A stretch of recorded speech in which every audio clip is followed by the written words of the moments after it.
So this is a Phyllo cigar. We call them cigars because they look like little cigars.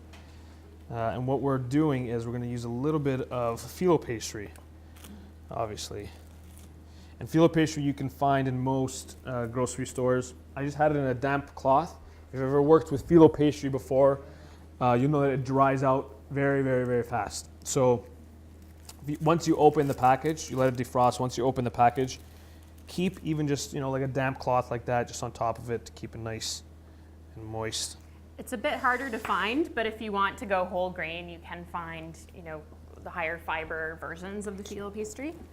The other great thing about it is, like Jeremy was saying, with some of those packaged pastries, you can't control what's been put into it. Sometimes they'll use trans fat, which is, the one that we definitely want to stay away from a heart health point of view.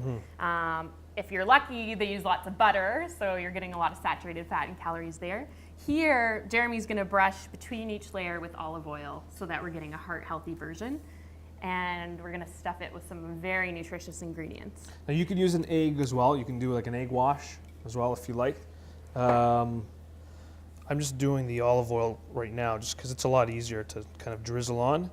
And then you can get a spoon, or if you have, crack open the paint kit, get Make sure you haven't painted with that paintbrush. Yeah, there's blue on the paintbrush. Watch it. And what we want to do is 3 layers. So just a little bit of olive oil, brush it, or egg wash. Put your next layer on and do the same thing. So if you wanted to do the egg, would you just do the white part? Would you do the whole thing? Just do the whole thing. Yeah, whisk it up and then mix it on? Exactly, just lightly whisk it up. And so I just divided it into 8 pieces. These are going to make pretty big little pastries. You can do, Phyllo cigars. You can do them much smaller, especially if you have 20 people coming over. Then just make them smaller and do more. It's a lot easier. And so I have that ready. And now for the filling, what I would suggest is get the filling ready before you do this, so it doesn't dry out. But very, very simple. Actually, should I leave it there? Okay, sorry. I have a little bit of quinoa in there. This is just some red quinoa cooked. And again, the filling, it's up to you. I love quinoa. It's a beautiful grain. Again, you're packing in the protein with the quinoa. It's a complete protein. It contains all the essential amino acids, so you don't have to worry about combining it with other foods. And it's also rich in fiber. So it's another one of those foods that helps to keep you feeling full, and contains, basically ingredients that can be helpful in reducing your risk of colon cancer. So a little bit of feta in there. I have a little bit of dried apricots and a little bit of sun-dried tomato.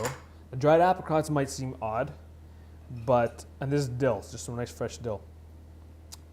You're gonna get this really nice kind of sweet, salty, savory thing going on. So it works. I think it works really, really well. But again, it's up to you. And just a squeeze of lemon in there. And just a pinch of salt. And we're going to stir this up.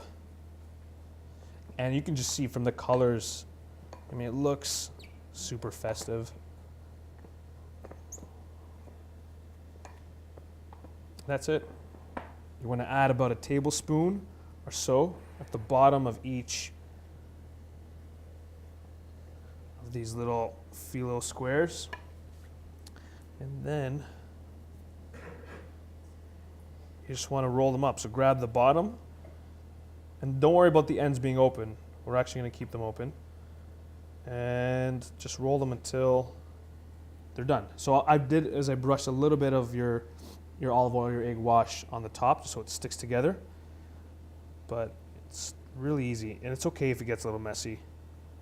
Those are beautiful. And this is another really good one, if you're watching your weight, but also if you're dealing with some side effects due to cancer treatment. This is one that, you don't have to be slaving over a hot stove and smelling all of those cooking smells. This is one that, it doesn't take too much time for you to prepare.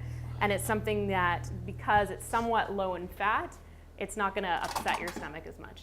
So if you are experiencing nausea, going for the lower fat options, like some turkey with cranberry sauce rather than going for the gravy and some of the higher fat foods is a really good strategy to help you manage that. You can't swallow the turkey.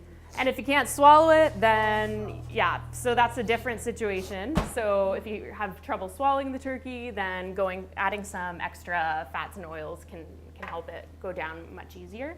You can also, make sure that you always have something to drink so that you can help to wash it down and take very small bites. That's it. So you bake them in the oven, little parchment paper on a baking sheet, 375 for about 10 minutes.